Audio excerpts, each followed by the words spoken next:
आप फायदा उठा सकते हैं हमारे 23 ऑनलाइन चर्चेस का, जो कि भारत की सारी प्रमुख भाषाओं में उपलब्ध हैं।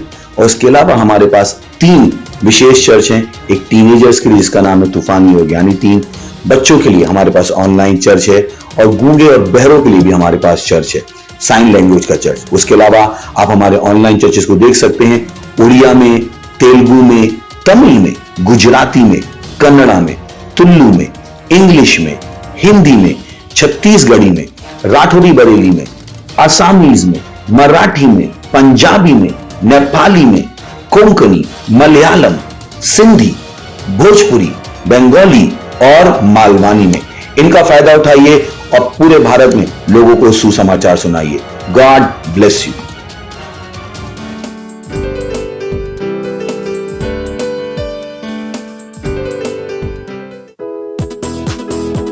Praise the Lord.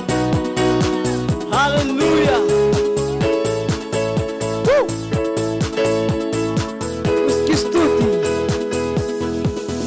उसकी स्तुति में नाच के करूं, चाहे जो हो जाए, मुझ में जो है वो महान है, उसका नाम है यीशु। मैं हूँ एक विजयी, जयवंत से बढ़कर उसके राज का वारी, पवित्र आत्मा से भरा हुआ, उसकी स्तुति में नाच के नाचिए, चाहे जो हो जाए, मुझ में जो है वो महान है, उसका नाम है यीशु। मैं हूँ एक विजयी, जयवंत से बढ़कर उसके राज का वारी, पवित्र आत्मा से भरा हुआ, उसमें आनंद मनाऊं, उसमें आनंद मनाऊं, मैं उसमें आनंद मनाऊं, जयवंत से बढ़कर उसमें आनंद मनाऊं, उसमें आनंद मनाऊं, मैं उसमें आनंद मनाऊं, जयवंत से बढ़कर। मेरे रूप ने बना दिया, समृद्ध ना होगा, मुझ में जो है वो महान है, उसका नाम है यीशु। मैं हूँ एक विजयी, जयवंत से बढ़कर उसके राज का वारिस,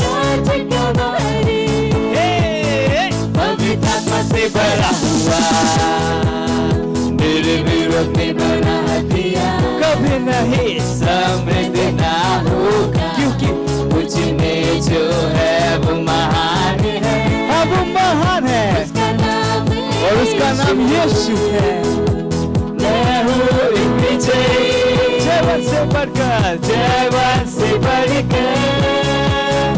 उसके राज का वारी, पवित्र आत्मा से भरा, उसमें आनंद मनाइए, उसमें आनंद मनाऊं, उसमें आनंद मनाऊं, मैं उसमें आनंद मनाऊं, जयवंत से बढ़कर उसमें आनंद मनाऊं, उसमें आनंद मनाऊं, मैं उसमें आनंद मनाऊं, जयवंत से बढ़कर, जयवंत से बढ़कर, जयवंत से बढ़कर। हालेलुया! कहिए मैं जयवंत से बढ़कर हूँ, मैं जयवंत से बढ़कर हूँ, जयवंत से बढ़कर हूँ।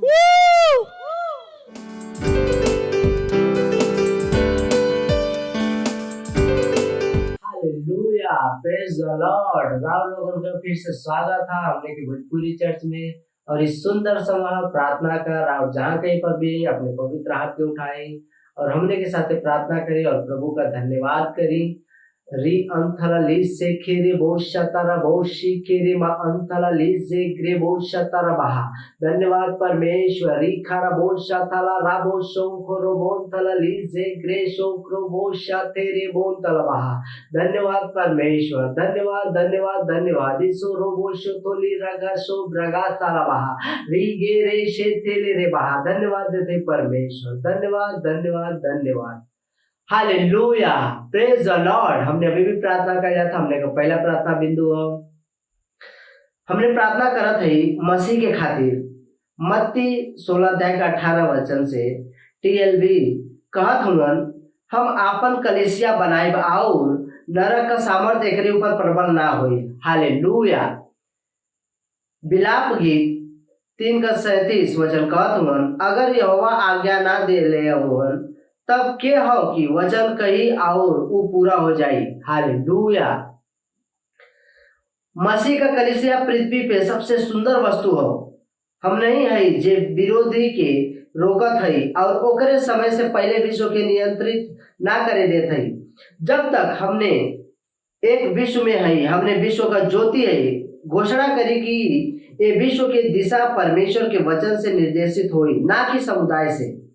घोषणा करी कि कोविड-19 के छलावा के अंतर्गत हर उ नियम और कानून जवन चर्च के विरोध में बनावल गई हो उ गिरा दिया जाए। हम नहीं का वचन आखिरी हो। दुष्ट लोग ये निर्धारित ना करिए कि हमने प्रभु की आराधना कैसे करी। उनकर वचन पृथ्वी पे बेकार ही गिर जाए, उनकर सलाह पलट दिया जाए और खाली परमेश्वर के संतानन के होठन के ऊपर का सलाह बनल रही और विश्व के देशन में और विश्व के में स्थापित हुई। हालेलुया।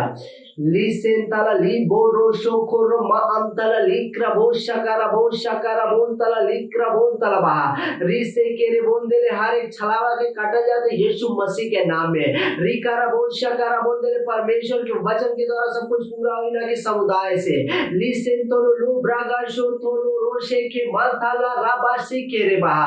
री से के रेशेन थाला राबा शोंतला बहा। ओ धन्यवाद देते परमेश्वर। धन्यवाद धन्यवाद धन्यवाद धन्यवाद। Hallelujah, praise the Lord. हमने का दूसरा प्रार्थना बिंदु हो जेकरे अनुसार हमने अभी भी प्रार्थना कैला था। पहला तीमुथियुस 2 अध्याय का 8 वचन कहत हुन, यही से हम चाहत है कि हर जगह पुरुष बिना क्रोध और विवाद के पवित्र हाथ उठा के प्रार्थना कैल कर। हालेलुया। अन्य भाषा में जुझारू रूप से प्रार्थना करी और घोषणा करी कि दबल लोगन के न्याय के खातिर और वो लोगन के छोड़ाव के खातिर जे गलत रूप से जेलन में डाल गई हो। प्रार्थना करी पूरा विश्व में सुसमाचार के सेवकन के बच्चन के खातिर कि वो मसीह में अपने विश्वास में मजबूत खड़ा रहिए और उनके जीवन के खातिर परमेश्वर के उद्देश्य को पूरा करिए। आमीन। हालेलुया। एक अनुसार हमने प्रार्थना किया था। री बोशोंथो रोगारा बोशाका ली रे बोशाकारा बोंतला ली क्रबोशाकारा बोंतला बहा। री बाशे के रे बोंतला री क्रबोंतले की परमेश्वर पुरुष बिना विवाद के अपने हाथ पे उठाकर प्रार्थना करिए यीशु के नाम में। ली से मा अंतला ली से कारा बोंतला ली गब अंतला ली से तेले री मा अंतला ली बोसो तोरो बहा। री जागारा बोंदले परमेश्वर री जागारा बोंदले ली क्रबोंतले हमने अपने दबल लोगों के खातिर प्रार्थना किया जाता परमेश्वर उनके न्याय खातिर। रिसारा बोम तलबा कि जे परमेश्वर गलत तरीके से जेलन में डालल गए परमेश्वर रिसा तो रोबो शोको रोबो तेले लिजागा बहा। रिसो तो रोबाशी खेरे मा अंतला लिक्रा बोंतला लिसे करा बोंतले सुसमाचार के सेवकन के खातिर परमेश्वर। रिसो तो लो मा अंका रीगा सो ब्रागा से तेले रे बहा। इक्रबो रिस अंतला ली क्रेबो शांतला ली मांक रे से तेले रिजो ग्रोबो शखा मान तेले री बारा शो प्रगंतला बहा। री ग्रबो शखर बोंतला ली जे रे बोशा बारा बोतोलो रबा। लिखा मा अंतला ली जे ग्रेबो शखंतला बहा। रिसो तोलो रोसा खबा। इकर बोंतला ली जे ग्रेबो शा ब्रेगेंतला ली से मांथलो रोजा गरबो शेके रे बहा। इव अंक री ग्रोबो शखंतला लबा। धन्यवाद परमेश्वर। रे बोचो तोलो री का बोंतलो लासो कोरबा री रबो शकर बोंदले परमेश्वर हमने घोषणा कर दी दबल लोगन के न्याय के खातिर और वो लोगन के छोड़ाव के खातिर जो गलत रूप से जेलन में डालल गईल हो। रिजा गारा बोल दले उन्हें प्रार्थना कर दी पूरे विश्व में सुसमाचार के सेवकन के वचन के खातिर वो मसीह ने अपने विश्वास में मजबूती से खड़ा रहा और उनके जीवन के खातिर परमेश्वर के उद्देश्य को पूरा करी यीशु के नाम में। लीसे के रेबोशा का बहा अंतल लीसे के रेबोशी ब्रेगेन तल ली का मांग अंतल लीसो ब्रेगे शांतल बहा। धन्यवाद परमेश्वर रीबो शांते ले रेशे के रेबो शाकारा बहा रीमा अंतल लीजे गरा बाशे के रे बहा ईसो ब्रगंथल बहा। ओ धन्यवाद परमेश्वर, धन्यवाद धन्यवाद धन्यवाद धन्यवाद प्रभु परमेश्वर, धन्यवाद। Hallelujah, praise the Lord. हमने का तीसरा प्रार्थना बिंदु हो, अभी भी हमने प्रार्थना कैला था। पहला तीमुथियुस 2:4 कहत हुन जे चाहत हुन कि सब मनुष्य का उद्धार हो जाए और वो सत्य के भली बाती पहचाने। हमने प्रार्थना करत है कि अपने परिवार और दोस्तन के खातिर वो उद्धार के ग्रहण करिए और सच्चाई के ज्ञान में आ जाए। प्रार्थना करें कि वो यीशु के उनके प्रभु और उद्धारकर्ता के रूप में करिए। Hallelujah, praise the Lord. एक अनुसार हमने प्रार्थना किया था ले से खरबोशा करम अंतल ली क्रबोशा ब्रेगेंतल ली से तेले रीजा गरमोंतल ली करबोशा करबा लीजा अंकरू ब्रोतो लोरो शेकेरे बोंतल ली क्रबोंतल ली जेरबोशा करबोंदल ली क्रबोशा करबा रीबाशा करबोंतल ली करबोशे ब्रेगेंतल बा री से केरे बोंतल बोंतल। हमने अपने परिवार के खातिर और दोस्तन के खातिर प्रार्थना करती परमेश्वर रीके रे बोशा ब्रागांतोलो लीजा मा अंतोलो ब्रेगे अलहंतला ली ग्रेशे के रे बोशा ब्रागांतला लीजे मांतोलो रोबोशा करबा अंकरी ब्रागाशोंतोलो लीजे गे रे बोशा कराबाशी के रे मा अंतलबा री ग्रोशो ब्रागांतला लीजे गा रामाजो ब्रागांतोलो रोशे के रे बा।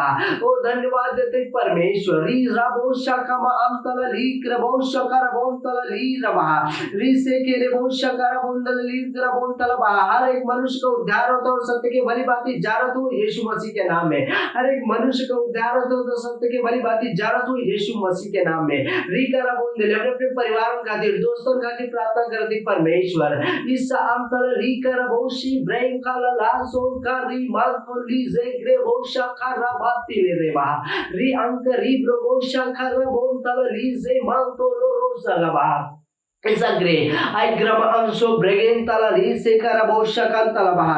धन्यवाद देते परमेश्वर अपने परिवार और दोस्तों के खातिर की उद्धार के ग्रहण करत हो और सच्चाई के ज्ञान में आवत हो यीशु मसीह के नाम में। प्रार्थना करते यीशु के उनके जीवन का प्रभु और उद्धारकर्ता के रूप में ग्रहण करत हो यीशु मसीह के नाम में। धन्यवाद देते परमेश्वर री बाशे के रे बोशा करबहा री साकारा बोंदल री ग्रबोंदल बाव सच्चाई की भली बातें जानत और पहचानत हो यीशु मसीह के नाम में। परमेश्वर की बुद्धि ज्ञान में आवत हो यीशु मसीह के नाम में। लिसो को रोबोशो को बोंदे बाओ यीशु मसीह के उद्धारकर्ता के रूप में ग्रहण करत हो यीशु के नाम में।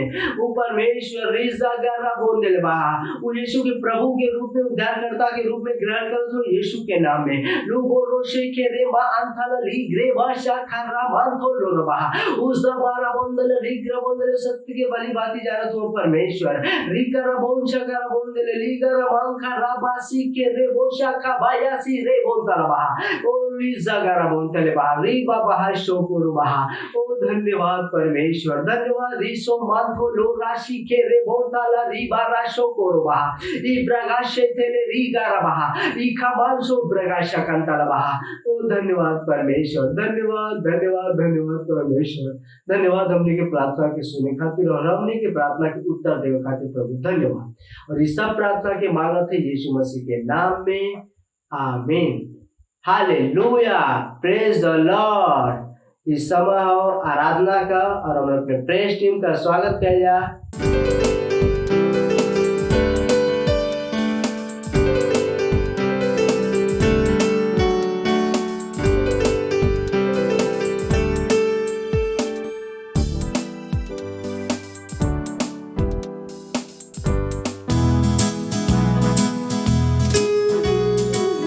ओ यीशु मैं तुझसे प्रेम, हाँ तू हमेशा मेरी रक्षा करता है। ओ और मेरे बारे में तू सोचता है। हालेलुया। यीशु तुझसे प्रेम करूं, कितना तुझसे प्रेम करूं, हमेशा रक्षा करता, मेरे बारे में सोचता।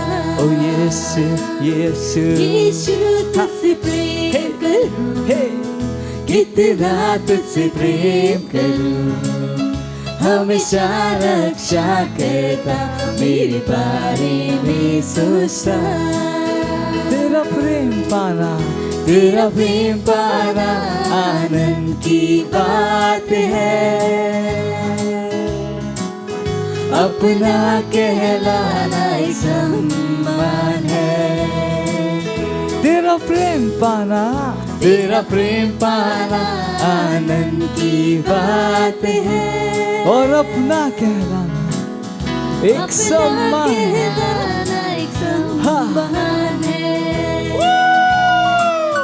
यीशु तुझसे प्रेम करूं, कितना तुझसे प्रेम करूं, हमेशा रक्षा करता, मेरे बारे में सोचता। ओ यीशु यीशु यीशु तुझसे प्रेम करूं, कितना तुझसे प्रेम करूं, हमेशा रक्षा करता, मेरे बारे में सोचता, हमेशा रक्षा करता, मेरे बारे में सोचता। Hallelujah. Praise the Lord. Praise the Lord. Hallelujah.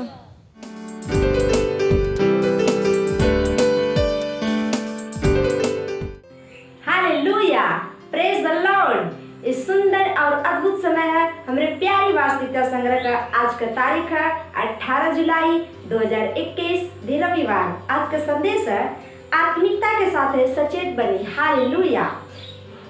वचन ले गया पहला पत्रस 5 अध्याय का 8 वचन से, सचेत हो जा और जागत रहा, काहे कि तोहार विरोधी शैतान गरजे वाला शेर के तरह एक खोज में रहा था कि के फाड़ खाई। हालेलुया। लूका 13 अध्याय में एक कुबड़ी स्त्री आराधनालय में आई। बाइबल कहत हो 18 साल से वो सीधा ना हो पौले रहल, पर यीशु जानत रहने की वो परेशानी आत्मिक रहल। यही से वो वहाँ पे उपस्थित लोगों से कहना का उचित ना हो कि वो स्त्री और अब्राहम का बेटी हो, जेके शैतान 18 साल से बांध के रखले हो। हालेलुया। सप्ताह के दिन एक वचन के से छोड़ावल जात हो। लूका 13 अध्याय का 16 वचन के सोच सकत रहल, दुर्बलता का एक आत्मा ओके बांध के रखले हो। हालेलुया। चिकित्सक डॉक्टर ई पता लगावे के कोशिश कैले हम कि ओकर हड्डियां, मांसपेशियन, पट्टियन चाहे ओकरे बंधन के साथ का परेशानी हो, व्यर्थ जांच के कर पर यीशु के पता लगा वही कि ये एक दुर्बलता का एक आत्मा हो। हालेलुया। ये महत्वपूर्ण हो कि रउआ आत्मिक रूप से भेद कर सीखी, आत्मिक दिमाग वाला बनी और रउआ के अंदर पवित्र आत्मा हो। हालेलुया। ज्ञान का आत्मा हो जवन प्रकटीकरण और प्रकाशन उ रउआ के आत्मा में ले आवत हो। ओसे रउआ कौनो भी स्थिति के बारे में सच्चाई के जान सकत हैं। हालेलुया। उस सत्य के आत्मा हो और रउआ के सब सच्चाई के मार्गदर्शित करल रउआ के जीवन में ओकर सेवकाई का भाग हो। ए तरह से रउआ हरदम बता सकत है कि परेशानी चाहे स्थिति के पीछे के कारण का हो। हालेलुया। खाली ये जानल भी काफी ना हो कि परेशानी के पीछे का कारण का हो, चाहे मामला अधिक होवे जवन यीशु कहना ओसे सीखा। बाइबल कहत है यीशु ओके देख के बोलना और कहना, हे नारी तू अपने दुर्बलता से छूट गई हो। तब वो उन पे हाथ रखना और वो तुरंत ही सीधा हो गई। हालेलुया। और परमेश्वर के बड़ाई करे लगनी। हालेलुया। लूका 13 अध्याय 12 और 13 वचन। यीशु कहना ई स्त्री शैतान के बंधन बांधल गई रहल और अगर उनकर अनुवाद गलत रह हो तो उनके सलाह चाहे उत्तर से कौनो परिणाम उत्पन्न ना भइल हो। यीशु हरदम आत्मा के स्तर में मामला के समझत और ओके निपटौना ए तरह से रउआ के जरूर ही आत्मिक बने के हो और आत्मिक दिमाग वाला बनने की हो। परमेश्वर के आत्मा के सुना, पवित्र शास्त्र के अध्ययन करा और इन पे मनन करा। अक्सर आत्मा से प्रार्थना करा रउआ और एक आत्मिक सतर्कता और संदेशनशीलता रहस्य चोटी पे हुई। Hallelujah, praise the Lord. इस सुंदर समय है घोषणा कर रउआ जहाँ गए भी है अपने पवित्र हाथ के उठाई और हमरे पीछे घोषणा बोली। हमारे समय कर समझ कर आँख प्रकाश से भरल है और हम हरदम आत्मिक स्तर के प्रति सचेत हैं। जैसे ही हम अन्य भाषा में बोलत हैं वैसे ही हम आत्मा से भरल हैं। रउआ हमार आत्मा सतर्कता और संदेशशीलता एक चोटी पे हो और अपने मुंह में परमेश्वर के वचन पर और यीशु के नाम के साथ हम परिस्थितियों के और शैतान और विश्व के ऊपर राज करत हैं। Hallelujah, praise the Lord. इस सुंदर समय है गवाही का।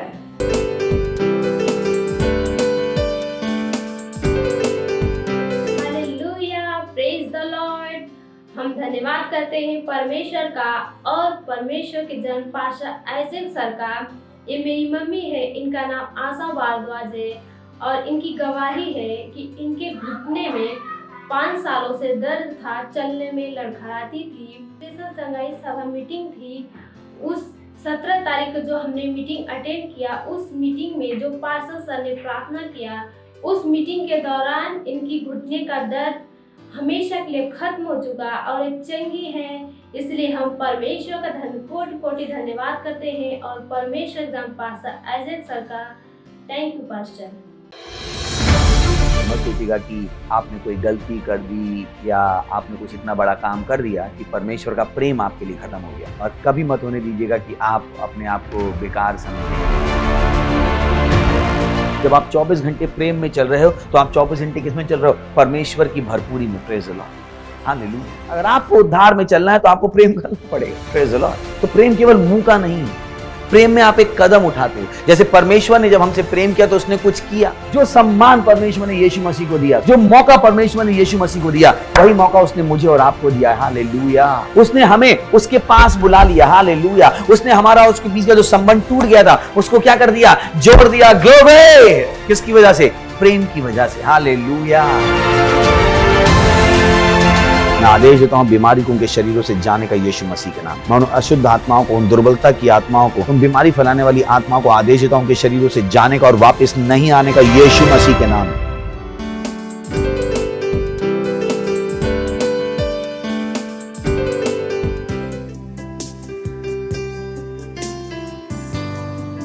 तेरे भवन में आया, भेंट और अर्पण लाया। तेरा धन्यवाद और वो चीज की जो तूने हमें दी। ओ धन्यवाद, धन्यवाद यीशु, धन्यवाद। तेरे भवन में आया हूँ, भेंट और अर्पण लाया हूँ। यीशु तेरे भवन में आया हूँ, भेंट और अर्पण लाया हूँ।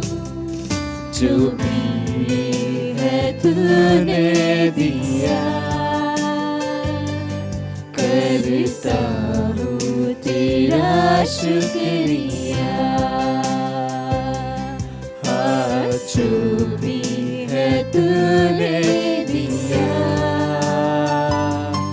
करता हूँ तेरा शुक्रिया। तेरे भवन में आया हूँ, भेंट और अर्पण लाया हूँ। ओ यीशु तेरे भवन में आया हूँ, भेंट और अर्पण लाया हूँ। जो भी है तूने दिया, करता हूँ तेरा शुक्रिया। हाँ, जो भी है तूने दिया, करता हूँ तेरा शुक्रिया।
पवित्र है प्रभु, तू है महान।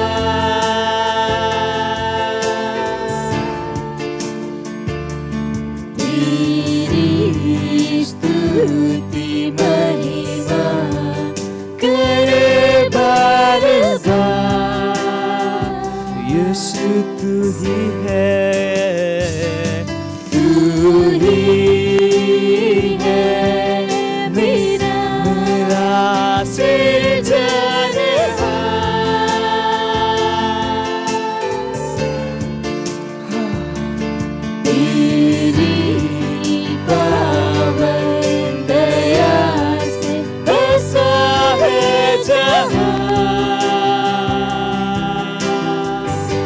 पवित्र है, तू पवित्र है प्रभु, तू है महान।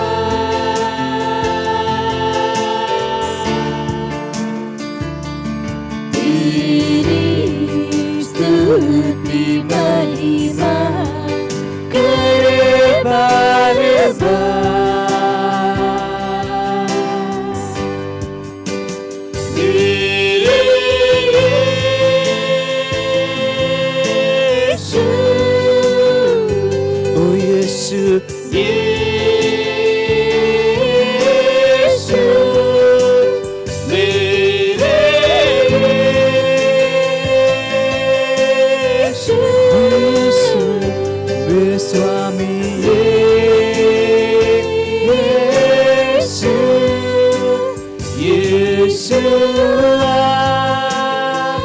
My Jesus, my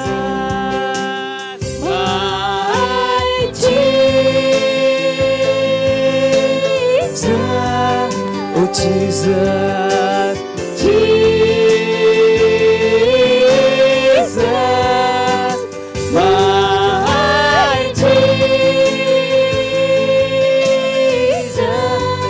my Jesus, my Savior.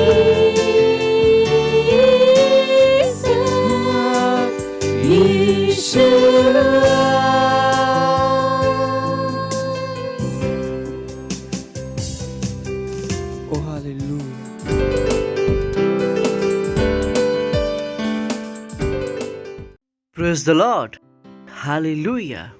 प्रार्थना करम जा धन्यवाद तनी परमेश्वर राउर दया खातिर, राउर करुणा खातिर, राउर प्रेम खातिर धन्यवाद। हमने की आत्मा में राउर बढ़ल ज्ञान खातिर, राउर वचन कहेला परमेश्वर की अंत के दिन में राउर ज्ञान बढ़ावल जाई। धन्यवाद हमने के ज्ञान के बढ़ावे खातिर, इस समय खातिर धन्यवाद जो हमने के रुआ देले बानी कि हमने की राउर वचन से सीखी जा और आगे बढ़ी जा। धन्यवाद तनी, धन्यवाद। हमने कहते जा कि हमने की आत्मा, हमने के मस्तिष्क खुलल बा प्रभु राउर वचन से सुने खातिर और ग्रहण करे खातिर। और प्रार्थना के यीशु मसीह के नाम में मांगतानी, आमीन। Praise the Lord. बैठ सकतानी, हालेलुया। हमने के टॉपिक शुरू करता जा जो कि हमने के टॉपिक है सत्यनिष्ठा के। Praise the Lord. हमने कहनी जाके सत्यनिष्ठा की समझ बहुत जरूरी बा। अगर कोई के पास सत्यनिष्ठा के समझ नहीं खे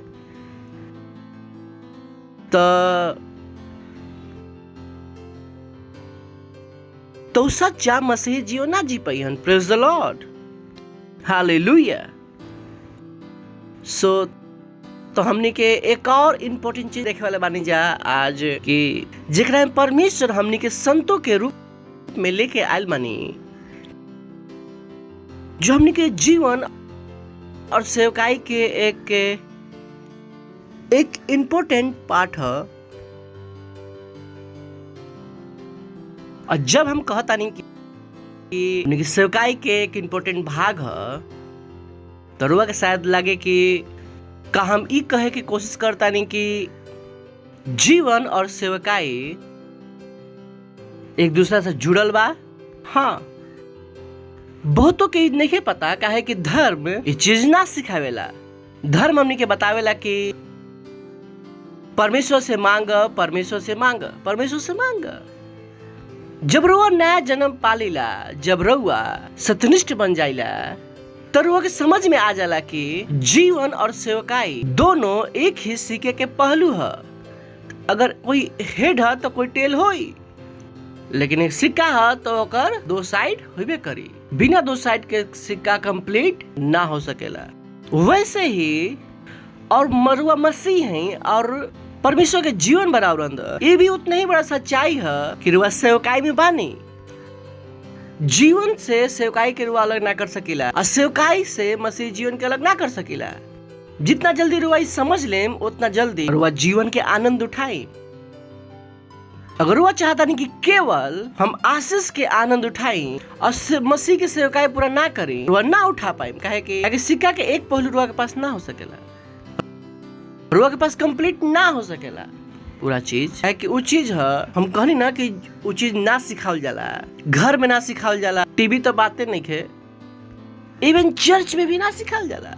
पर परमेश्वर चाहता है कि हमने के समझ नहीं जाए कि जिस दिन यीशु मसीह को अपन जीवन में प्रभु के रूप में ग्रहण करनी, हमने के सेवकाई में भी प्रवेश करनी जाए। विकल्प नहीं है, कहीं की सेवकाई विकल्प ना है। खुश हो जाए, सेवकाई विकल्प ना है। बहुतों को लग रहा है कि सेवकाई विकल्प है,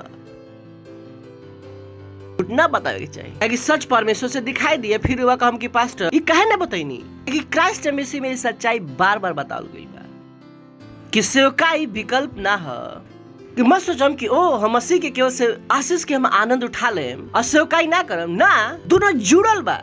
वो दूध और पानी की तरह बा। दूध और पानी के अलग ना कर सकीला, कोई टेक्नोलॉजी नहीं है। रुआ हम की आ गइल बा त हमरा से ज्यादा रुआ के नहीं पता कि हम फूड इंजीनियर हैं। वैसे ही जीवन के, मसीही जीवन के तो मसीह सेवकाई से अलग ना कर सकीला। मसीह जीवन और मसीह सेवकाई दोनों जुड़ल बा, is important. The Lord. So तो ये जो बात हम करते हैं जा, ये ओकरे भाग है जो बहुत ही इम्पोर्टेंट बा। शुरू करते हैं जा, ये जो बात बा जो पास्टर योर लव वन में फ्राइडे के शेयर कैलन, ये हमने के सत्यनिष्ठा के भाग है। सत्यनिष्ठा का मतलब का, बहुत से लोग बहुत आत्मिक हैं। लाइन बा जो दुनिया बहुत ऐसे ही फेंकत रहेला, वी आर स्पिरिचुअल, वी आर वेरी स्पिरिचुअल। हम बहुत आत्मिक है जा। आत्मिक होके मतलब पता बराबर आत्मिक होके के मतलब ई ना होके कि ओ रुआ शांत होकर के सीख गइल बानी, ओ अब रुआ की गुस्सा ना आवेला, ओ अब रुआ एक कलर के कपड़ा पहनता नहीं, अब रुआ उन सभा में जाइला जहाँ पर सो कोल का होला, हमन की गतिविधियां होला और रुआ कहे के शुरू कर देनी अब हम आत्मिक हो गइल बानी। आत्मिकता के कैसे कोई लेना देना नहीं खे। आत्मिकता के लेवल देवल बा ईश्वर की तरह सोचे के, परमेश्वर की तरह बोले के, परमेश्वर की तरह जिए। हर वो इंसान जो अपना आप के आत्मिक समझेलन, वो परमेश्वर की तरह सोचेलन ना, परमेश्वर की तरह बोलेलन ना, परमेश्वर की तरह जिएलन ना, वो अपना आप के धोखा देता रहन। तो दुनिया के आत्मिकता से धोखा मत खा जाए। दुनिया के आत्मिकता बहुत ही धोखादायक बा। ओ यार स्पिरिचुअल क्या कर ना, कहीं जाके हमने के मनन करीला जा, आ शाम के सिगरेट पीला जा, फिर गाली बकीला जा, ओकरा बाद जो मन में आला करीला, जो मन में आवेला करीला। वंडरफुल। ई कौन सा आत्मिकता है? आत्मिकता के लेवल देवल बा कि रुआ परमेश्वर की तरह सोची, परमेश्वर की तरह देखी। हर वो इंसान जो परमेश्वर की तरह देख ना सकेलन, परमेश्वर की तरह सोच ना सकेलन, परमेश्वर की तरह बोल ना सकेलन, उनका के अपना आप के आत्मिक कहे के कोई अधिकार नहीं है। तो दुनिया के आत्मिकता से धोखा मत खा जाए। Praise the Lord. कि तू हमारा सुनबा तो हम तारा का भस्म कर दे, लगल कि आदमी आत्मिक नहीं है। सिंपल कर तो प्रभु के क्रोध तहरा पर भर के मर जाइबा। ई व्यक्ति आत्मिक ना है। परमेश्वर के बारे में कुछ भी नहीं के पता। तहार गलती है ऐसे तू दंड भोगता तारा। ई आदमी बिल्कुल आत्मिक नहीं है। कुछ नहीं के पता परमेश्वर कौन हो। धोखा मत खाए। तो भारत में बहुत से धार्मिक घूमत रहन। हेलो नखन घूमत, बहुत सारा आदमी घूमत रहन जो कल रात के प्रभु हमारे सपना में आइला, तू बच्चा मर जाइबा 5000 का प्रसाद चढ़ावा। हम कहने की ना, ये आदमी व्यक्ति नहीं खे, आत्मिक नहीं खे। तो डोंट बिलीव। आत्मिकता का सीधा मतलब क्या है? परमेश्वर की तरह देखे के, परमेश्वर की तरह सोचे के, परमेश्वर की तरह बोले के। प्रोसेस कही परमेश्वर की तरह देखे के, परमेश्वर की तरह सोचे के, परमेश्वर की तरह बोले के। सही बा? तो सूट टाई पहन के भी आत्मिक हो सकीला। सही बा? मेकअप लगा के भी क्या हो सकीला? आत्मिक। क्योंकि सब मेकअप लगावेला, ये परमेश्वर की तरह बड़ा। उनकर मेकअप उनका संसारिक ना बनावेला। हमनी के सोच के कर परमेश्वर के, परमेश्वर की तरह देखी ला जा, परमेश्वर की तरह सोची ला जा, परमेश्वर की तरह बोली ला जा। फिर भी हमने कहा जा आत्मिक। मेकअप और कपड़ा से हमने के आत्मिकता मत जाचो। राव स्टैंडर्ड हो लेकिन हमने के ना प्रेज द लॉर्ड और ना ही प्रभु के हालेलुया। कहे कोई भी अच्छा चीज शैतान से नहीं आयल। अगर कोई भी चीज से इंसान के भला हो सकेला, शैतान से ना आ सकेला। शैतान कॉपी करेला। दुनिया के पास मशीन बा, उनका लोग के पास ओरिजिनल आइडियाज नहीं है। ओरिजिनल आइडियाज के क्या भी बा? परमेश्वर के पास। जो कुछ इंसान कहला कि हमारा ओरिजिनल आइडिया है, जाके सृष्टि में देख लो, पहले काम करता है।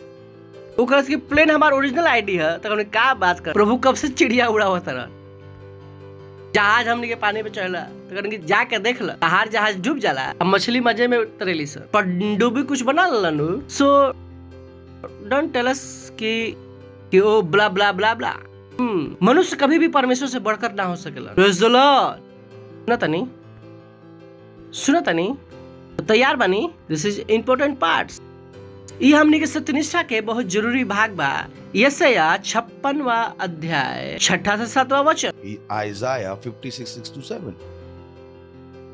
तो परदेशी भी जो यहोवा के साथ तो ये तो भविष्यवाणी चलता ही है यशाया के, और ये बात चलता मिलेनियन के कि रैप्चर के बाद जब 1000 साल होई, रैप्चर बहुत नजदीक बा, सबका हुक्म जा उठा लो हुक्म जा। Praise the Lord. दुनिया के बारे में कुछ पता नहीं है कि वो 2035 आवे वाला बा, 2035 आवे वाला बा। भाई कुछ नहीं आवे वाला, कुछ नहीं पता। तो वी नो। सो जब रैप्चर के बाद फिर हमने के लौट के आन जा, तो फिर का होई? मिलेनियम टाइम 1000 साल के समय। तो ओकर विषय में तो ये से भविष्यवाणी करता यहाँ पर। वो कहलन कि जो यहोवा के साथ इच्छा से मिलल बड़न, कि उनका सेवा टहल करस और यहोवा के नाम में प्रीति रखस और उनकर दास हो जा।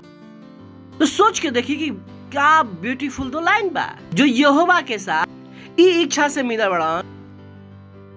कहीं परदेसी भी यहोवा के साथ ई इच्छा से मिलल बड़न कि उनका के मांगस। का लिखल बा वहां पर? मांगस। हम लोग कहने की परमेश्वर सेवा करे खातिर बड़न। देख ली का लिखल बा, मांगल बा सेवा। आगे का लिखल बा? और यहोवा के नाम से प्रेम रखस, उनकर दास हो जास। हमरा से हमेशा कहनी कि परमेश्वर सेवा करे खातिर बड़न।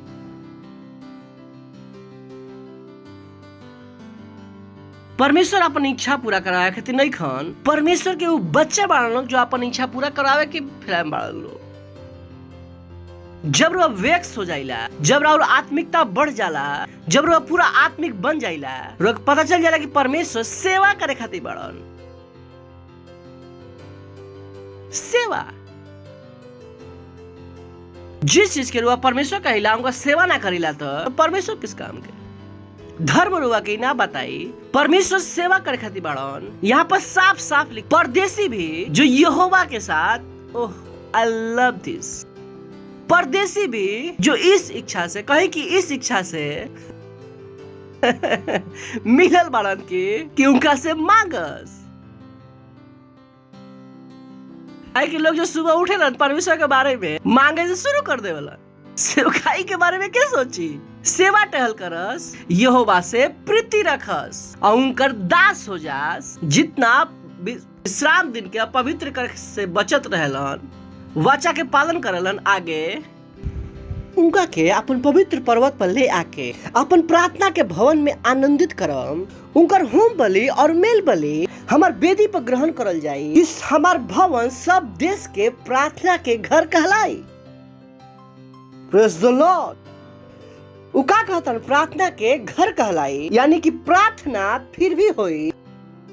रैप्चर के बाद भी प्रार्थना होई। रोआ कम के रैप्चर के बाद प्रार्थना काहे होई? रोआ के की प्रार्थना काहे होई? तो रोआ का हम सोचम कि रोआ के पता नहीं खे कि प्रार्थना का है परमेश्वर के साथ बातचीत। प्रार्थना परमेश्वर की इच्छा के जाने के और करे के।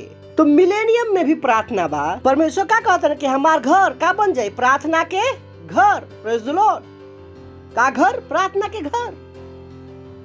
प्रार्थना के घर। प्रार्थना के घर ऐसा ना है कि लोग आई ना प्रार्थना करवाई हन। ये प्रार्थना के घर बात करता कि जहां से प्रार्थना करल जाए, जहां से प्रार्थना करल जाए। is so vital. हम पहले ही कहनी जीवन से सेवकाई अलग नहीं खे, जहां से प्रार्थना करल जाए। Praise the Lord. चलिए मरकुस 11:17 कि यही चीज के यीशु मसीह कैसे कहलन। मार्क 11:70 और उपदेश करके उनका से कहलन, ई नहीं लिखल कि हमार घर सब जाति लोग के प्रार्थना के घर कहलाई, पर तू इनका के डाकू लोग के खोप बना देले बड़ा। वो जो भविष्यवाणी करन यशायाह बात के कहलस यीशु मसीह। हमार घर का बन जाए? प्रार्थना के घर। प्रार्थना के घर जहां से का होई? प्रार्थना होई। इट्स सो इम्पोर्टेंट जो हमने के कैसे आगे बढ़ला जाए। Praise the Lord. हालेलुया। तो का कहलाई? परमेश्वर के घर का कहलाई? सारा देश खातिर, सारा जाति लोग खातिर प्रार्थना के घर। प्रार्थना के घर परमेश्वर की यही योजना बा। वो 1000 साल में का होत रही? प्रार्थनाएं। पर यहूदी लोग के नहीं पता ना कि राज हमने के दे दोल गइल बा। हमने के बहुत पहले सीखले बानी जा कि 2000 साल से हमने के एकर आनंद उठावत नहीं जा। पर यहूदी जो इजराइल में रहेला उनको नहीं पता कि का हो चुकल बा। वही यीशु मसीह में कब विश्वास करे कि जब वाकई में रैप्चर होके जब वापस आ जाए तब वो जीवन जी हन जो जीवन हमने के अभी से जियत नहीं जा। कारुआ के पता बा कि हम बानी जा जो मिलेनियम में हमने के लोगों को सिखाएं जा। Praise the Lord. जो जिंदगी हमने लोग जिए के सिखाइला कि करला वो करला, रुआ के पता नहीं खे कि ई कैला से लगी कुछ जिंदगी भर ना लगी। और पढ़ाई लिखाई काम नहीं आवेला। इना की पढ़ाई लिखाई ना करी, वो सब काम ना आई मिलेनियम में, वो दुनिया में ही काम ना आई। यही से हमने के सिखाओ तनी ई सेवकाई, जब हम रुआ के सिखाओ तनी वचन जो रुआ के हमने सिखाओ तनी, जेकर बेसिस पर रुआ कोई काम के लायक रहम। बहुत तो के पता कि वो चर्च का हो, एक दिन जा और टाइम खराब करके आ जा। हम कहने के वाह, रुआ को पता नहीं कि यही बात जो बाद में काम आई, कुछ काम में नहीं खियावे वाला। तो बहुतों को पता नहीं कि दुनिया में होखे वाला का बा। और उपदेश करके वो कहलन कि हमार घर सब जाति लोग के प्रार्थना के घर कहलाई। कोई कहल पास्टर वैक्सीन ली का, तो 2 साल में मरे के बाद तो ले लो, पर नौकरी चल जाये, कोई बात नहीं। वैक्सीन लेके 2 साल में मर जा, न तो बिना नौकरी कैले से ज्यादा जिया। निर्णय रउआ के हाथ में बा। हमार काम सच बतावल, हम रउआ की तरफ फोर्स तो ना कर सकीला, सिंपल ये सच बा। Hallelujah hallelujah. तू का कहलन कि हमार घर सब जाति लोग के का हो जाई, प्रार्थना के घर का बन जाई, प्रार्थना के घर। Malachi 1:11। So important. Oh boy, this is beautiful. Pastor जो बतैला कि सूर्य उदय से लेकर सूर्य उदाचल तक, अस्ताचल बहुत पुराना हिंदी है, समझ में नहीं आई। सूर्योदय सूर्यास्त सही बा ना, बहुत गहरा हिंदी हो गई। सूर्य उदय से लेकर सूर्यास्त तक जाति जाति में हमारा नाम महान है, और हर कहीं हमार नाम पर धूप शुद्ध भेंट चढ़ावल जाला कि हमार अन्य जाति में हमारा नाम महान है। सेनाओं के यहोवा के यही वचन है। So heavy. रुआ एक नबी है और रुआ परमेश्वर के बारे में जानीला, तो वचन रुआ के बहुत एक्साइटेड करे, राउर अंदर उमंग भर दे, रोमांच भर दे, कि बहुत बड़ा वचन है। यहाँ पर लिखल बा सूर्योदय से लेकर सूर्यास्त तक जाति जाति में हमारा नाम बा, और हर जगह हमारा नाम में धूप और शुद्ध भेंट चढ़ाल जाला। कहे कि ऐसा ना रहे। पुराना नियम जब मूसा के तंबू रहे तो एक बाहरी आंगन रहे, बाहरी आंगन में एक तांबा के वेदी रहे जहाँ पर धूप चढ़ावल जात रहे। ओकरा बाद बाहरी आंगन के बाद पवित्र स्थान रहे जहाँ पर सोना के मेज रहे चढ़ावल जात रहे। पवित्र स्थान के बाद रहे पर्दा के पीछे रहे अति पवित्र स्थान जहाँ पर धूप रहे, बाकी सब चीज रहे। ओकरा बाद भी क्या करत रहन, सोना के कटोरा में वो जो महायाजक बाड़न धूप चढ़ावत रहन। तो नियम में रुआ हर जगह धूप ना चढ़ा सकत रही। इना की रुआ अपना घर में वेदी बना लेनी, ना बना सकत रही। अगर रुआ के धूप चढ़ावे के रहे तो रुआ कहाँ जाए के पड़ी, मंदिर में। रुआ अपन घर में मंदिर ना बना सकत रही।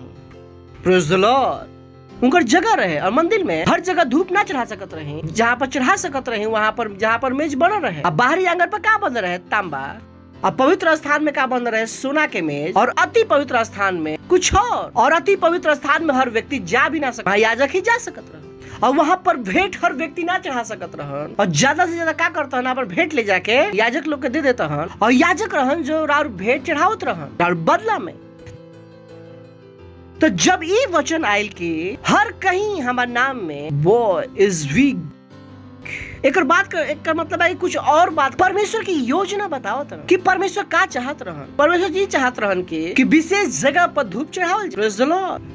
परमेश्वर का चाहतन जो हमनी के अभी पढ़नी जाए। Hallelujah hallelujah. अब परमेश्वर क्या कहता है कि हर जगह का हो जाए, हर जगह। और दूसरा क्या कह, शुद्ध भेंट का कह, भेंट जो बाइबल बतावेला, बाइबल कहला कि बैल और बकरों के लहू से परमेश्वर खुश नहीं खन। जो भेंट चढ़ावत भी रहा उस शुद्ध भेंट ना रहे, उस शुद्ध भेंट ना रहे। उनकर पाप हटावल ना जात रहे, उनकर पाप हर साल केवल ढकल जात रहे। याद बाबू, बकरी के ऊपर याजक सारा पाप के बोलत रहे और के जंगल में छोड़ देता। उनकर पाप हटावल ना जात रहे, उनकर पाप केवल ढकल जात रहे। 1 साल ढकल जाता रहे, फिर अगला साल सारा पाप याद करल जाता है। वो जो बैल और बकरी के लहू रहे उस शुद्ध भेंट ना रहे। परमेश्वर के भेंट ना चाहिए। प्रेज़ द लॉर्ड। हमने साथ चलता नहीं का इज ब्यूटीफुल। तो का बात करत रहा, वो एक नया भेंट की बात करत रहा। हालेलुया। जो पढ़ता है भजन संगीता 140 1-2, तो वो हर जगह धूप बत्ती ना जला सकत रहे। Praise the Lord. वो का कहलन हमार प्रार्थना तहार सामने सुगंध धूप और हमार हाथ के उठाव संध्या काल के अन्य बलि ठहरे। Praise the Lord. सोच के देखी वो का बतावत रहन। ये प्रार्थना जो हम अरुआ करते हैं अभी का हो गई सुगंधित धूप। हमनी के धूप बत्ती जलावे के जरूरत नहीं खे। उनमें सवाल आवेला कि सबको धूप बत्ती जलावे वाला हमनी के काहे ना। हमनी के भी धूप बत्ती बा। हमनी के धूप बत्ती का बा शुद्ध भेंट। उ धूप बत्ती हमने कहा जब हमने के प्रार्थना। Praise the Lord hallelujah. सुने तनी रुआ प्रार्थना जब हम रुआ प्रार्थना करी ला जा हमने के परमेश्वर के सामने सुगंधित धूप और हाथ के उठाव संध्या काल के अन्न बलि। संध्या काल के बलि जब रुआ के पास प्रार्थना के समय बा रुआ ना कह सकीला कि हम प्रार्थना ना करम। ये एक तरीका बा जो परमेश्वर के सामने का चढ़ा सकीला सुगंधित धूप।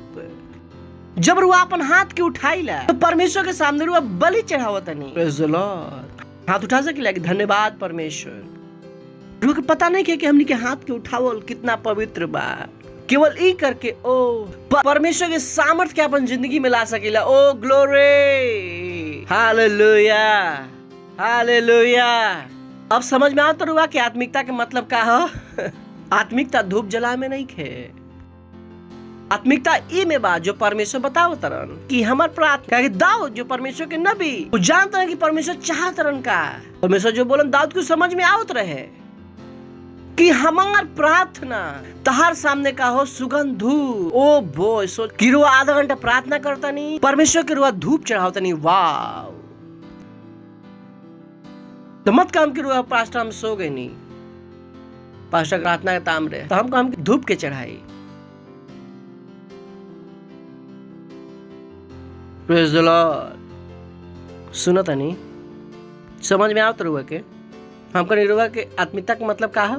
परमेश्वर की तरह देखे परमेश्वर की तरह सोची। परमेश्वर हमने के प्रार्थना के किस तरह देखेलन धूप की तरह। हमने के हाथ के उठावल परमेश्वर कैसे देखेलन बलि की तरह। Praise the Lord. These are powerful things. Praise the Lord.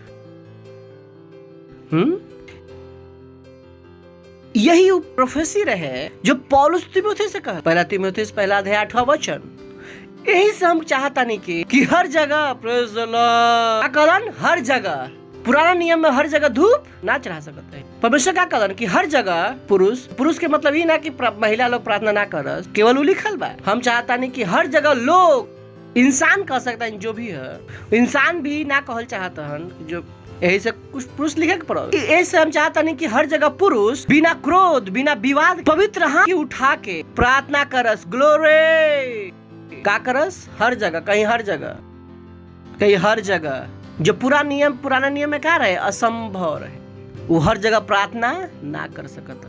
उनका करे के भी पड़ी तो हर जगह धूप ना जला सकता। धूप जलावे खातिर कहाँ जाके पड़त रहे उनका के मंदिर पर हम अरुआ आज हर जगह रुआ अपन कमरा में अपन रसोई में क्या कर सकता नहीं प्रार्थना। हर जगह अपन कार में अपन ऑटो में अपन दुकान में क्या कर सकता नहीं प्रार्थना। कैसे बिना क्रोध और विवाद के। सही बा बिना क्रोध और विवाद के पवित्र हाथ के उठा सकता नहीं अपन हाथ परमेश्वर खातिर। Praise the Lord. सोच के देखी रुआ उठाओ तनी लोग पता नहीं क्या करत रही रुआ के पता लाग बल्कि क्या करता नहीं रुआ के बारे में बताई नहीं। सोच के देखी। Praise the Lord hallelujah. हा काहे हमने के जो महायाजक बा यीशु मसीह स्वर्ग में वो कहाँ बड़न स्वर्ग में। यीशु मसीह का बन गए हमने के महायाजक। पुराना नियम में महायाजक रहन जो अति पवित्र स्थान में जात रहन। ये जो पृथ्वी पर खड़ता नहीं स्वर्ग में का होता देखे के बाद प्रकाशित वाक्य 5वां अध्याय 8वां वचन। जब यहाँ पर हमने के प्रार्थना करते हैं जा ओ देखी बाइबल में सब लिखल बा। ये हमने के मन के बहम ना है कि हमने के अपन डॉक्ट्रिन बना लेनी कुछ भी नहीं खे। जब वो पुस्तक ले लेला चारों प्राणी 24 प्राचीन वो मेमना के सामने गिर पड़ल। उनमें से हर एक के हाथ में वीणा और धूप जो पवित्र लोग के प्रार्थनाएं बा। Praise the Lord. वो धूप का है पवित्र लोग के प्रार्थना। स्वर्ग की बात करता है प्रकाशित वाक्य में मानी जा। ये बात करता के कर स्वर्ग के यूहन्ना का लिखलन दर्शन जो परमेश्वर का के दिखाइलन यूहन्ना उ सारा बात लिखलन, उनकर दृश्य बात जो हमने के देखा नहीं जाए, वो पुस्तक ले लेना और चारों प्राणी 24 प्राचीन मेमना के सामने, मेमना कौन है? यीशु मसीह। कौन हवन पता बना? मेमना के है यीशु मसीह। जब वो पुस्तक ले लेलन तब वो चारों प्राणी 24 प्राचीन वो मेमना के सामने गिर पड़लन। वो हर एक के हाथ में वीणा और धूप और पवित्र लोग की प्रार्थनाएं बा भरल सोना के कटोरा रहे। Praise the Lord, hallelujah. अब यहाँ पर जो प्रार्थना करते हैं, जो परमेश्वर के सामने का बात धूप, वो जो हमने के हाथ उठावते हैं जाए का है बलिदान। यही कारण बा कि रुआ एकरा के अलग ना कर सकीला अपन जिंदगी से। तो रुआ के अपन प्रार्थना जीवन में उठे के पड़ी और प्रार्थना से दूर जाए के पड़ी कि प्रभु हमारा के ई दे दी, प्रभु हमारा के ऊ दे दी, प्रभु हमारा के ई दे दी, ऊ दे दी। ना, हमने के का बन गइल बानी जा प्रार्थना के घर। खैर आगे बढ़ता है जा, यहाँ तक आगे नहीं रहुआ। प्रेज़ द लॉर्ड। यशायाह 61:6 पढ़म जा 1, 2, 3। हाँ, पर तू यहोवा के याजक कहलाई बा, वो तारा के हमनी के परमेश्वर के सेवा करी हन। उ के करे बात करता? हमारा राउल जगह दुनिया का कही परमेश्वर के सेवक। वो कहल तू यहोवा के याजक कहलाई बा, तू यहोवा के याजक कहलाई बा। जैसा हमने कहने के उस समय के चढ़ावता है केवल याजक। हमने का बन गइल बन जा राजसी याजक। प्रेज़ द लॉर्ड। हमने का बन गइल बन जाए राजसी याजक। जब इंडिया के भाषा में समझे के बाद तो राजसी पंडित कहे कि हम राजसी पंडित है। सच भाई, अभी खुशी भली। याजक समझ में ना होता है ना, याजक के जैसे कि हम जापानी बोल लेली ना, पंडित अभी चल गए अंदर। कहे कि हम राजसी पंडित हैं। पहले पंडित का कर सकत हन? पहले पुराना नियम में धूप जला सकत रह, पर कभी कभी लगे बाइबल में कभी कभी सारा शब्द बदल दी। याजक उजक ऐसे लग रहा है का चलता है, आप बात करता है पंडित। प्रेज़ द लॉर्ड। हमनी के पंडित है या दो बैलन, हमनी के उहे हैं या। प्रेज़ द लॉर्ड। पर तू यहोवा के पंडित कहलाई बा, उतारा के हमनी के परमेश्वर के सेवक कहियन। जब रुआ से कहा नहीं जीवन सेवकाई का है एक सबा रुआ ना कर सकीला कि जीवन ते जीवन पर सेवकाई ना कर सकीला। हाँ, पर पास्टर यहोवा के याजक कहलाई हन। यही लिखल बा ना? का लिखल बा? का लिखल बा? तू बोला तू के मतलब का है? हम। तो अभी सेवकाई ना सीखम तो वहां पर ढपली बजावे के मिली रुआ के मिलेनियन में। ऐसे अभी सेवकाई सीख ली। प्रेज़ द लॉर्ड। काहे कि सेवकाई विकल्प ना हो लिखल बा। पर पास्टर आइजक यहोवा के पंडित कहलाई हन। यही लिखल बा ना?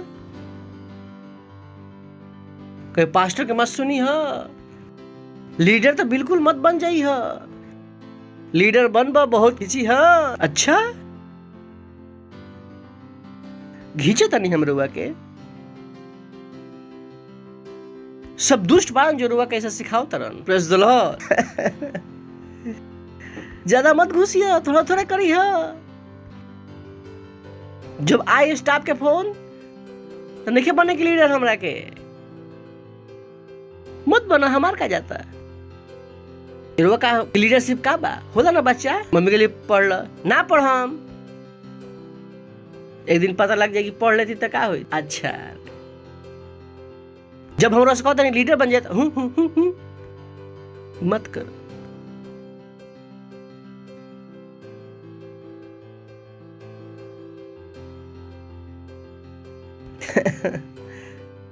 पास्टर आइजक यहोवा के पंडित कहलाई हन।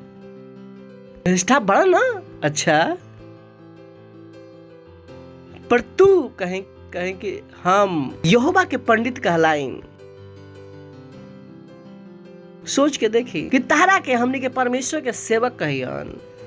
अगला बात जो मजेदार बा, और तू जाति जाति के धन संपत्ति के खइब तो कहो कि ई वाला अच्छा बा, तब पहले वाले में जाइम तो ऑर्डर देख ली कि लिखल बा वहां पर।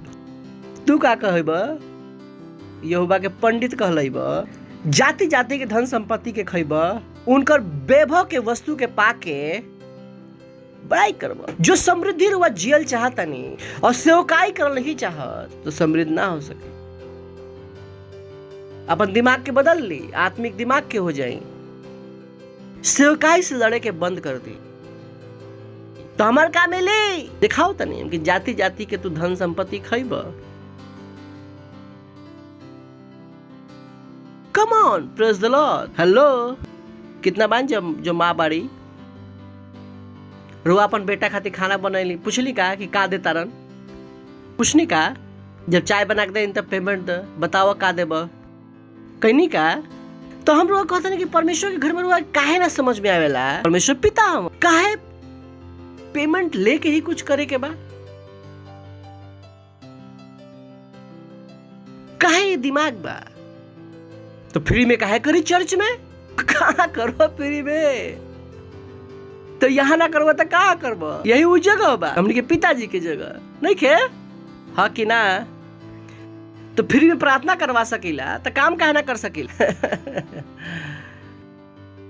पर तू यहोवा के याजक कहलैब, पंडित कहलैब, तहरा के परमेश्वर के सेवक कहियन, जाति जाति के धन संपत्ति खैब तो लीडरशिप से भागी मत। पड़ोसी से कहीं कि लीडरशिप से भागी मत। कभी कभी कि पास्टर आइजक तो हमारे बच्चा लोग के बलगरावत आरन, बलगरावत नहीं खी, उनका के आज सिखावत, प्रेज द लॉर्ड, उनका के सेवकाई सिखावत नहीं।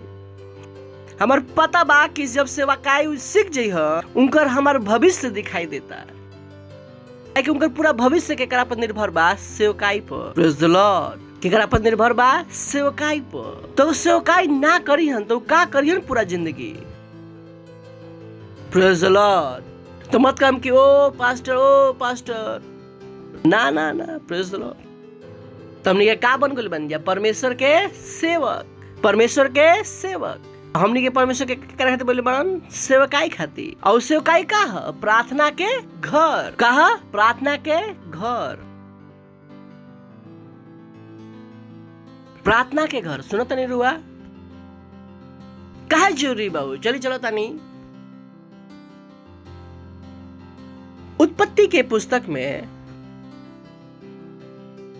और हमनी के जाता नहीं जा 20वें अध्याय में, अभी हम पढ़ने जा केकरा में, यशायाह 106 जो अभी पढ़त नहीं है ना। पर तू यहोवा के याजक कहलैब, अब तहरा के ओ सो इम्पोर्टेंट। अभी हम का कहनी, प्रार्थना के घर, का कहनी, प्रार्थना के मतलब 20वां अध्याय। तो हमने के पढ़ता है 3रा वचन से उत्पत्ति 20वां अध्याय 30वां वचन। रोक पता बा कि अब्राहम एक देश से गुजरत रहन और सारा बहुत सुंदर रही और राजा अपन सारा के पत्नी खातिर ले लेलन। रात में स्वप्न में परमेश्वर अबीमेलेक के पास आके कहलन, सुना जो स्त्री के तू रख ले बड़ ओकर कारण तू मर जेब, काहे कि वो सुहागिन बाड़ी। Praise the Lord. तो मत कहन कि पड़ोसी के बीबी से प्यार हो गइल बा, जिए के बाद तो प्यार खत्म कर लो, बहन बना लो, आत्मिक दिमाग के हो जाए। रुआ के पड़ोसी के पत्नी से और पड़ोसी के पति से प्रेम ना हो सकेला। हम मसीही हैं, जा कहीं कि हम मसीही हैं, सही बा ना। रात में परमेश्वर स्वप्न में अबीमेलेक के पास आके, सुन तू जो स्त्री के रख ले बड़ा उनका कारण तू मर जीब कि सुहागिन बाड़ी। ओके, नेक्स्ट वर्स। पर अबीमेलेक उनका के पास ना गई रहन, उनका के छूले ना रहन। यही सब कहलन कि हे प्रभु तू निर्दोष जाति के भी तू घात करबा। प्रभु हमारा के तो कुछ पता नहीं खे। आगे काऊ ना कहलन स्वयं कि वो हमार बहन है। अब्राहम का कहलन हमार बहन है और स्त्री खुद कहलन कि वो हमार भाई है।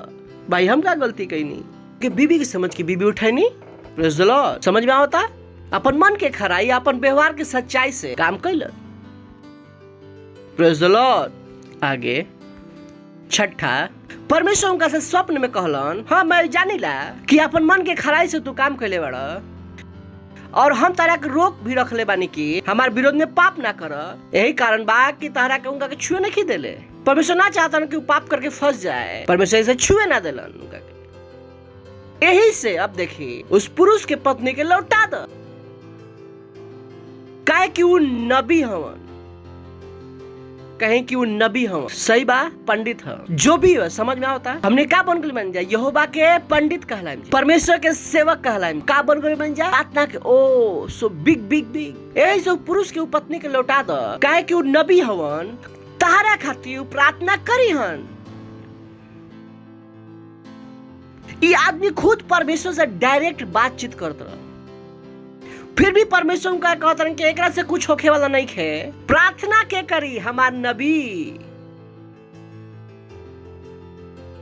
जब वो परमेश्वर से डायरेक्ट बातचीत करत रहन तो मामला वहां पर काहे ना सुलटा सकत रहन, पर परमेश्वर के हिसाब से ऐसा नहीं है। परमेश्वर कहता ना तू बात करता रहा हमारे से, वो बात अलग बा, पर प्रार्थना के करी नबी। प्रार्थना हम ना करम, बचा ना पाइम, हम तब बताएं बचाएं, प्रार्थना के करी नबी। और तू जीता रहब, अगर तू उनका के ना लौटेब तो तू जान रखा कि तू आज जितना लोग बड़ा सब निश्चय मर जीब। कारुआ का पता बा कि हम और प्रार्थना ना करम जाए दुनिया नष्ट हो जाए। यू बतावता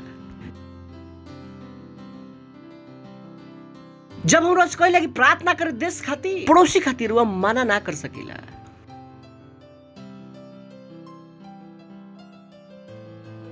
रो ना कर सकेला कि हम थक गइल बानी, सो गइनी। ये हमनी के जिम्मेवारी बा जो परमेश्वर हमनी के देले बड़न। हमनी के प्रार्थना करे के बा विश्व के नेताओं खातिर, लीडर खातिर, बिजनेस लीडर खातिर, डॉक्टर खातिर, कि शैतान के द्वारा ना चलाओ जास, ऊ छलावा से बाहर आ जास। हमार और रिस्पांसिबिलिटी बा, जिम्मेदारी बा। हम और अपन जिंदगी ना जी सकत नहीं जा जिस तरह से हम जियल चाहत नहीं जा। हमने का बन जा परमेश्वर के पंडित, परमेश्वर के सेवक, परमेश्वर के नबी। हम और प्रार्थना ना करम जाते दुनिया में कभी भी शांति ना आई। It's serious.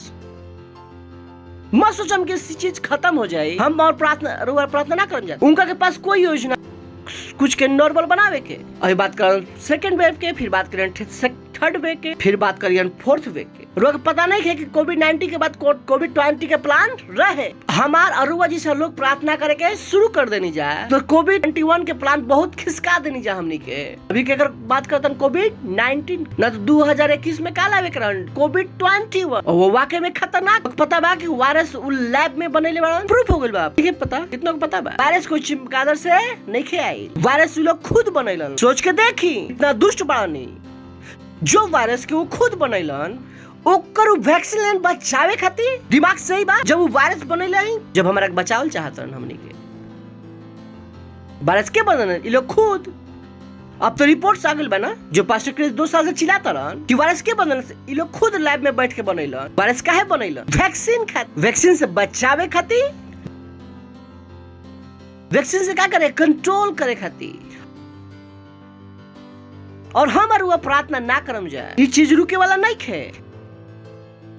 ये सब चीज के रोके के एक ही तरीका बा, हमारा और प्रार्थना। लिखल बा वहां पर, वो नबी बा, वो तारा खातिर प्रार्थना करी। उनको नहीं के पता कि का चलता, उनको लगा था कि चिमकादड़ से आइल बा, तो भरोसा करके बैठे बड़न। पर हमरा अरुआ के पास सामर्थ बा ये सब चीज के बदले के। प्रेज़ द लॉर्ड। कैसे करके? प्रार्थना। ऐसे वो पुरुष के पत्नी के लौटा दे कि वो नबी हम और तारा खातिर का करी हन? प्रार्थना। हमने के उनका खातिर का करे के बा? प्रार्थना। क्योंकि समझ की आंखें खुल जाए, वो छलावा से बाहर निकल जाए। यही एक तरीका बा। एक कारण बाकी चीज खुल गइल बा, बाकी नहीं के पता। हम अरुआ जो मन बनन जा कि ना होई उ कहलन के मसीह के चर्च खोली ना। उनका पता बा कि चर्च बा जो चीज के रोक सकेला। चर्च के पूरा प्लान पता रहे, बाकी तो साइन करके बैठा रहन। हमारा अरुआ के सारा प्लान पता बा, बाकी लोग के तो पता ही नहीं है। वो तका उनका तो कुछ नहीं के पता। ऐसे उनको चर्च का चाहिए बंद। प्रेज़ द लॉर्ड। हवा में कीटाणु, हवा में कीटाणु रहते पहले दिन सब मर गिरता ना। हवा में कीटाणु मतलब स्कूल ना गुरन जा का हमने के। हवा में कीटाणु, हवा हवा हम करिए है ना गुल हवा हवा। घर में बैठे तो हवा निकाले, मास्क लगा के हवा निकले मास्क से कीटाणु रुक जाला। बकवास मत कर, स्कूल गए नहीं जा हमनी के। प्रेज़ द लॉर्ड, हालेलुया। प्रार्थना है, प्रोसेस से कहीं प्रार्थना है, प्रार्थना है। समझा तनी रुआ? रुआ के भड़कावत नहीं की, रुआ का करता नहीं, उत्साहित करता नहीं। हम रुआ का हैं जा पंडित, हम रुआ का हैं जा नबी, हम रुआ का कर सकता हैं जा प्रार्थना। प्रार्थना करे के बाद रुआ प्रार्थना के समय में रुआ कुछ और ना कर सकता नहीं। जब हम रुआ के लिए प्रार्थना के समय तो रुआ कहला वाओ ये सही समय, तो हम क्या बच गए नहीं, कमोन हम बच सकता नहीं। हमें अभी कुछ होके वाला नहीं है। हमें पता बा कि पड़ोसी के घर में आग लगल बा कि हम बाल्टी के पानी लेके पड़ोसी की आग बुझाई, ना तो आग के हमारे घर में आवे में टाइम ना लगी। So you got to be careful. Praise the Lord. प्रार्थना है, पड़ोसी से कहीं प्रार्थना है, प्रार्थना है, सही बा। प्रार्थना के कर करेगा बा हमार और रुआ के परमेश्वर हमार और प्रार्थना के ग्रहण करीहन। क्या करीहन? ग्रहण। हमने के पढ़नी जाएगी परमेश्वर हमने क्या कर ले बड़न, उनकर प्रिय में ग्रहण कर ले बड़न। परमेश्वर हमने क्या कर ले बड़न? ग्रहण। बाकी लोग परमेश्वर के ग्रहण योग्य भी नहीं खन, तो उनकर प्रार्थनाएं कहां से ग्रहण योग्य हुई? हमने के पास्टर सिखलन कोर्नेलियुस के जीवन से कि कोर्नेलियुस कौन रहन? एक भक्त मनुष्य रहन। उनका प्रार्थना परमेश्वर के पास स्मरण खातिर आवत रहे, ना कि उत्तर खातिर आवत रहे। केवल हम अरुआ बन जाए जगह परमेश्वर प्रार्थना के उत्तर देवेलन। हमरो कानूनी बताओ तनी, कानूनी रूप से केवल एक क्रिश्चियन बारन जो प्रार्थना कर सकेलन और उत्तर पा सकेलन। बाकी परमेश्वर कोई भी प्रार्थना के ना सुनेलन, काहे कि कोई दूसरा परमेश्वर हल ही नहीं खन।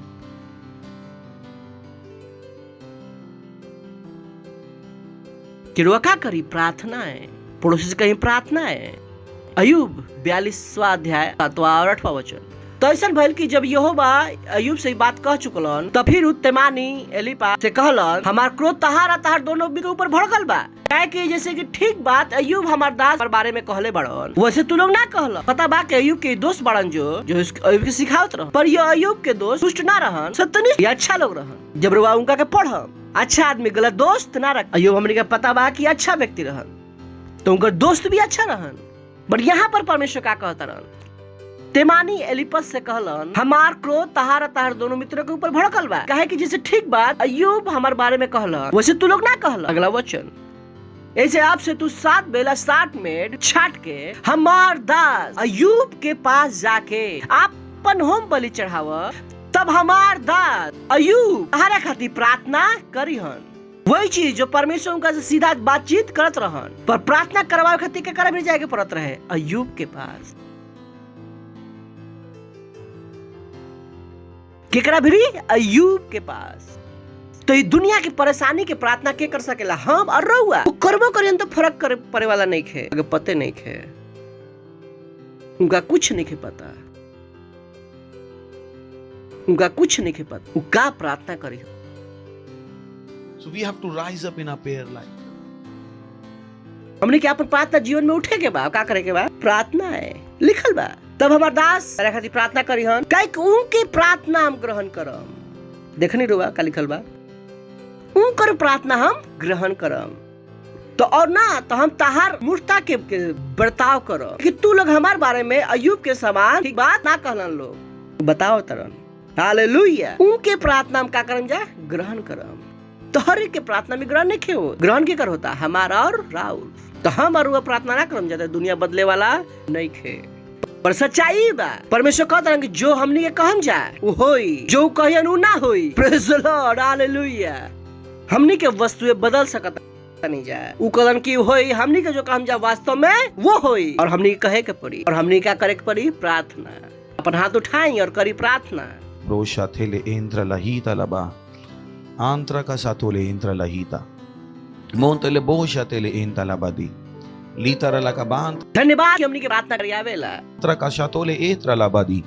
Yaitara la kabantra le shatele entra lahita laba. और प्रार्थना सुगंधित धूप है, और हाथ के उठावल जाए।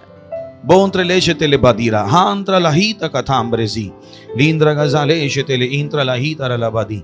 Litra ka dharele reshatele entra laga budere li shatila alita labadi. Letra ka taro larandra ka zalo shatele entra langra brabanti. Libra ka dharele reshatele entra langra brabondele le shatele ba. Ro shatele entra langra ka babante le shatele badi. O hallelujah, praise the Lord, hallelujah, hallelujah. जोर से ताली बजा सकिला परमेश्वर खातिर।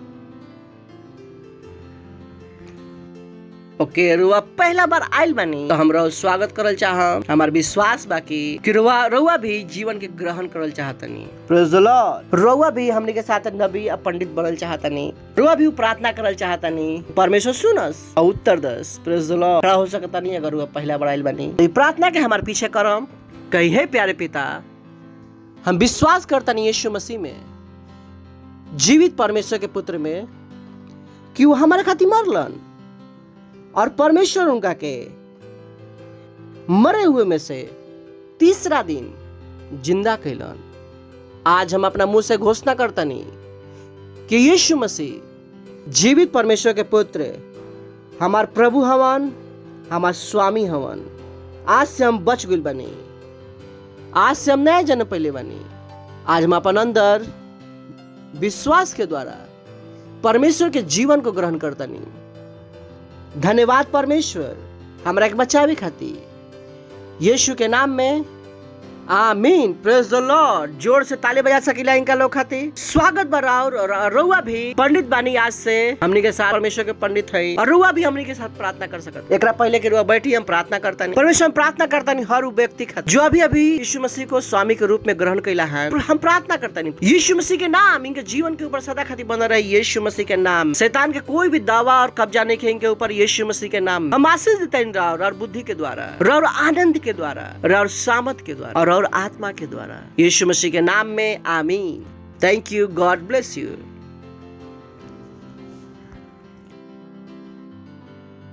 इस समय बा अपन भेंट, अपन दशमांश, अपन पार्टनरशिप परमेश्वर के देवे के। ये सब का है? हमनी के भेंट है। Praise the Lord. तो हमनी के क्वायर के स्वागत करम जा। Thank you. हालेलुया। कहिए मेरे हाथ आशीषित है, मेरे पैर आशीषित है। हाँ, आहा, बूम बूम बूम बूम। मेरे हाथ आशीषित, मेरे पैर आशीषित, मेरा सिर आशीषित, सब कुछ है आशीषित। मेरे हाथ आशीषित। क्या ये मेरे हाथ आशीषित है? मेरे पैर आशीषित है, मेरा सिर आशीषित है, सब कुछ है आशीषित। ये मेरे हाथ है प्रभु के हाथ, मेरा तन मंदिर प्रभु का। मेरी आँखें ना होंगी अंधी, मैं कभी न कह सकता। ये मेरे हाथ है प्रभु के हाथ, मेरा तन प्रभु का मंदिर है। मेरी आंखें कभी अंधी नहीं होगी, मैं कभी गिर नहीं सकता। और मैंने विश्व पर जय पाई है। मेरे हाथ आशीषित, मेरे हाथ आशीषित, मेरे हाथ, मेरे हाथ, मेरे हाथ आशीषित। आहा आहा, मेरे पैर आशीषित, मेरा सिर आशीषित, सब कुछ है आशीषित। मेरे हाथ, मेरे हाथ, मेरे हाथ आशीषित, मेरे पैर आशीषित, मेरा सिर आशीषित, सब कुछ है आशीषित। ये मेरे हाथ है प्रभु के हाथ, मेरा तन मंदिर प्रभु का। मेरी आंखें न होंगी अंधी, मैं कभी न कह सकता। ये मेरे हाथ है प्रभु के हाथ। हालेलुया। मेरा तन प्रभु का मंदिर है। मेरी आंखें कभी अंधी नहीं होगी। मैं कभी गिर नहीं सकता, क्योंकि मैंने विश्व पर जय पाई है। हालेलुया। मेरे हाथ आशीषित, मेरे हाथ आशीषित, मेरे हाथ आशीषित। आहा आहा, मेरे पैर आशीषित, मेरा सिर आशीषित, सब कुछ है आशीषित। ला ला ला ला ला ला। मेरे हाथ आशीषित, मेरे पैर आशीषे, मेरा सिर आशीषे, सब कुछ है आशीषे, सब कुछ है आशीषे, सब कुछ है आशीषे, सब कुछ है आशीषे। Hallelujah, praise the Lord. कहिए मैं आशीषित हूँ, मैं आशीषित हूँ, मैं आशीषित हूँ। Praise the Lord. प्रार्थना करम जा, हमने के अपन हाथ के उठाएम जा। धन्यवाद है तनी परमेश्वर ये अवसर देवे खातिर, ये अनुग्रह देवे खातिर हमने के भेंट रुआ के पास ला सकी। ये भेंट और आत्मा के द्वारा पवित्र बा, जिसे हमने के देनी है जाओ से बड़ा हुआ फसल के ग्रहण करते हैं जा यीशु मसीह के नाम में। धन्यवाद है तनी, धन्यवाद है तनी। हमने के भेंट के ऊपर और आशीष के आह्वान करतनी, हम घोषणा करतनी मल्टीप्लिकेशन के नियम एकर ऊपर लागू बा और राज के विस्तार का नाप के उभरता हुआ हमने गोद में डालतनी। जैसे हमने के परमेश्वर के जन घोषणा कैले बड़न कि इस महीना हमने के फसल बीज बोल तेजी से आई और हमने के शैतान के आदेश देता हमने के पैसा के ऊपर से हाथ के हटावे के यीशु मसीह के नाम में। धन्यवाद तनी परमेश्वर, धन्यवाद। यीशु प्रार्थना के यीशु मसीह के नाम मांगतनी, आमीन। Praise the Lord. कुछ अनाउंसमेंट बा, ध्यान से सुननी, ध्यान रखी। सारा अनाउंसमेंट का है? सत्यनिष्ठा का है? तो सबसे पहला अनाउंसमेंट बा और वहाँ के पास फोन बा। कितना के पास फोन बा? अगर वहाँ के पास किंग्स चैट नहीं है तो अभी डाउनलोड करी। किंग्स चैट के आइकॉन दिखा सकता नहीं का? That's good. दूसरा, जब डाउनलोड कर ली या जिनका के पास डाउनलोड बा, जाए सुपर यूजर में, वहाँ पर middle east, south east, Asia उनका ओकरा के फॉलो करे के बा। उस सब लेवल पर होके के बा, हर लेवल पर। चली एक और काम बा, अगर हमने के यूट्यूब चैनल सब्सक्राइब हुआ नहीं कैले तो वो भी करी अपन फोन पर। अगर वह सेल सिस्टम के पार्ट नहीं की तो आज ही सेल सिस्टम से जुड़ जाए। इस सारा चीज का है सत्यनिष्ठा कि रुआ हमेशा सही करेला, सही बोलीला और सही करेला। मत होके दी कि रुआ सेल लीडर रही या घर जाके सो जाई। इस सत्यनिष्ठा ना है। तो सेल सिस्टम बहुत जरूरी बा, ओकरा के हल्का में मत ली, इनकर अभ्यास करी। देखिए और जिंदगी कहाँ जाता। Praise the Lord, hallelujah, glory. सही बा। अगर फाउंडेशन स्कूल वो नहीं कैले तो प्लीज करी। अगर वह सेंटर ना बनेला तो सेंटर बनाई। हमने के चर्चेस बा, 30 से ज्यादा ऑनलाइन चर्च बा, अलग अलग भाषाओं में बा, भारत के हर भाषा में बा। उड़िया, तेलुगु, तमिल, गुजराती, कन्नड़ा, तुलु, इंग्लिश, हिंदी, छत्तीसगढ़ी, मराठी, बरेली, मूक बदरो खातिर विशेष प्रोग्राम बा। असमी, मराठी, पंजाबी, नेपाली, कोंकणी, मलयाली, सिंधी, भोजपुरी, बंगाली, मालवानी और टीनेजर खातिर प्रोग्राम बा। ओकरा अलावा हिंदी चर्च, हमने के इस बार चिल्ड्रन चर्च कितना भाषा में बा? 14 भाषा। ताली बजा सकता है हमने के। Praise the Lord. सबका परमेश्वर की सत्यनिष्ठा, कोई के बतावे की जरूरत नहीं कि सही का बा। हमने के अंदर से पता हो चाहिए कि सही का है और हमने के सही करे के आवे के चाहिए। ये योग्यता बा जो परमेश्वर हमने के देले बड़न। ये हमने के टीनेजर खातिर प्रोग्राम है। मत होके दी कि ना चर्च कुछ और करता, हम कुछ और करता नहीं ना। सत्यनिष्ठा परमेश्वर रुआ पर विश्वास करेलन कि रुआ सही कर सकते। Praise the Lord. सुनो तनी तो प्लीज ओकर अलावा हमने के 10 लाख कॉपीज बांटता नहीं जा रैप्सोडी के ऑफ रियलिटी के। जोर से ताली बजा सकता नहीं, खड़ा हो सकता नहीं। परमेश्वर के धन्यवाद दी। परमपिता का प्रेम, यीशु मसीह का अनुग्रह और पवित्र आत्मा की सहभागिता हमने खातिर सदा खातिर बना रही यीशु मसीह के नाम में, आमीन। निश्चय ही भलाई और करुणा सदा हमने के जीवन में निवास करी और हम सदा खातिर परमेश्वर के घर में निवास करत रह यीशु मसीह के नाम में, आमीन। Thank you. आनंद मनाई, वचन काम करेला। God bless you. Thank you.